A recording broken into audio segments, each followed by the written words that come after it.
Hello guys, ಧ್ಯಾನ, ಶಾಂತಿ ಮತ್ತು ಮಾನಸಿಕ ಸ್ಥಿರತೆಯನ್ನು ಸಾಧಿಸಲು ನಾವು ಮಂತ್ರಗಳನ್ನು ಪಠಿಸಬೇಕು. ಮಂತ್ರಗಳಿಂದ ಮಾನಸಿಕ ಮತ್ತು ಆಧ್ಯಾತ್ಮಿಕ ಶಕ್ತಿಯನ್ನು ಚೈತನ್ಯಗೊಳಿಸಬಹುದು. ಶಿವ ಮಂತ್ರಗಳನ್ನು ಪಠಿಸುವುದರಿಂದ ಪ್ರಯೋಜನವೇನು? ನಾವು ಯಾವ ಶಿವ ಮಂತ್ರಗಳನ್ನು ಪಠಿಸುವುದು ಉತ್ತಮ? ಸೋಮವಾರವು ಚಂದ್ರನೊಂದಿಗೆ ಸಂಬಂಧಿಸಿದೆ.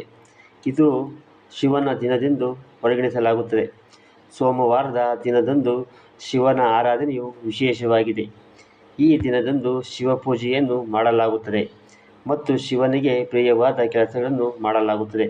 ಅದರಲ್ಲೂ ಶಿವನನ್ನು ಮಂತ್ರಗಳೊಂದಿಗೆ ಆರಾಧನೆ ಮಾಡುವುದರಿಂದ ಹೆಚ್ಚು ಪ್ರಯೋಜನಕಾರಿಯಾಗಿರುತ್ತದೆ. ಶಿವ ಮಂತ್ರಗಳನ್ನು ಪಠಿಸುವಾಗ ಎಚ್ಚರಿಕೆಯಿಂದ ಮತ್ತು ನಿಯಮಿತವಾಗಿ ಪಠಿಸಬೇಕು. ಇದರಿಂದ ವ್ಯಕ್ತಿಯು ಆಧ್ಯಾತ್ಮಿಕ, ಮಾನಸಿಕ ಪ್ರಗತಿಯನ್ನು ಕಂಡುಕೊಳ್ಳುತ್ತಾನೆ. ಮಾನಸಿಕ ಸ್ಥಿರತೆಯನ್ನು ಸಾಧಿಸಲು, ಆಧ್ಯಾತ್ಮಿಕ ಚೈತನ್ಯವನ್ನು ಹೊಂದಲು ಶಿವ ಮಂತ್ರಗಳನ್ನು ಪಠಿಸುವುದು ಪ್ರಮುಖವಾಗಿರುತ್ತದೆ.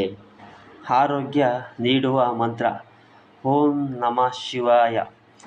ಈ ಮಂತ್ರವು ಶಿವನ ಕೃಪೆಯನ್ನು ಮತ್ತು ಆತನಿಂದ ರಕ್ಷಣೆಯನ್ನು ಪಡೆದುಕೊಳ್ಳಲು ಪಠಿಸುವ ಮಂತ್ರವಾಗಿದೆ. ಹಾಗೂ ಈ ಮಂತ್ರವು ಶಿವಭಕ್ತನಿಗೆ ಆರೋಗ್ಯ ಮತ್ತು ಸುರಕ್ಷತೆಯ ಆಶೀರ್ವಾದವನ್ನು ನೀಡುತ್ತಾನೆ. ಶಿವನಿಂದ ರಕ್ಷಣೆ ನೀಡುವ ಮಂತ್ರ ಓಂ ನಮೋ ಭಗವತೆ ರುದ್ರಾಯ ನಮಃ. ರುದ್ರನು ಶಿವ ಮತ್ತು ರೌದ್ರ ರೂಪವಾಗಿದೆ. ಈ ರೂಪವು ಭಗವಾನ್ ರುದ್ರನನ್ನು ಪೂಜಿಸುವಾಗ ಪಠಿಸುವ ಮಂತ್ರವಾಗಿದೆ ಮತ್ತು ಭಕ್ತನಿಗೆ ಅವನ ಸ್ಥಿರವಾದ ರಕ್ಷಣೆ ಮತ್ತು ಅನುಗ್ರಹವನ್ನು ಕರುಣಿಸುವ ಮಂತ್ರವಾಗಿದೆ. ಶಿವ ಮತ್ತು ಮಂತ್ರವನ್ನು ಪಠಿಸುವ ವ್ಯಕ್ತಿಯು ಆತನಿಂದ ಎಲ್ಲ ಸಂಕಷ್ಟಗಳಲ್ಲೂ ರಕ್ಷಣೆಯನ್ನು ಪಡೆದುಕೊಳ್ಳುತ್ತಾನೆ. ಸಂತೋಷ ನೀಡುವ ಶಿವಮಂತ್ರ ಓಂ ಜಯ ಶಿವ ಓಂಕಾರ ಮತ್ತು ಹರ ಹರ ಮಹಾದೇವ. ಶಿವನಿಗೆ ಸಮರ್ಪಿತವಾದ ಈ ಮಂತ್ರವು ಭಗವಾನ್ ಶಿವನ ಮಹಿಮೆ ಮತ್ತು ಆತನ ಶಕ್ತಿಯನ್ನು ವರ್ಣಿಸುವ ಮಂತ್ರವಾಗಿದೆ.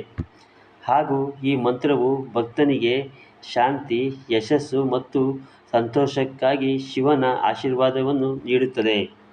ಜ್ಞಾನ ನೀಡುವ ಶಿವಮಂತ್ರ ಓಂ ಸೌಂ ಝೂಂ ಸಂ ಝೂಂ ಸಂ ಝೂಂ ಸಂ ಭ.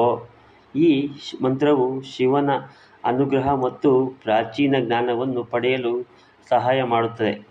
ಯಾವುದಾದರೂ ವ್ಯಕ್ತಿ ತನ್ನ ಜೀವನದಲ್ಲಿ ಜ್ಞಾನಿಯಾಗಲು ಬಯಸಿದರೆ, ಈ ಎಲ್ಲ ವಿಷಯಗಳನ್ನು ಉನ್ನತಿಯನ್ನು ಸಾಧಿಸಲು ಬಯಸಿದರೆ ಈ ಶಿವ ಮಂತ್ರವನ್ನು ನೀವು ಪಠಿಸಬೇಕು.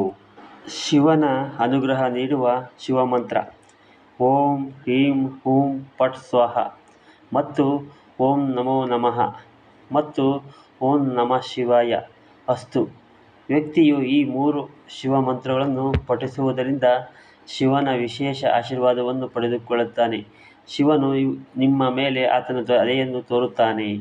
ಹಲೋ ಗಾಯ್ಸ್, ಈ ವಿಡಿಯೋ ನಿಮಗೆ ಇಷ್ಟವಾದರೆ ಸಬ್ಸ್ಕ್ರೈಬ್ ಮಾಡಿ, ಪಕ್ಕದಲ್ಲಿ ಇರುವ ಬೆಲ್ ಐಕಾನನ್ನು ಒತ್ತಿ ಆಲ್ ಅಂತ ಸೆಟ್ ಮಾಡಿಕೊಡಿ ಮತ್ತು ನಿಮ್ಮ ಗೆಳೆಯರಿಗೆ ಶೇರ್ ಮಾಡಿ.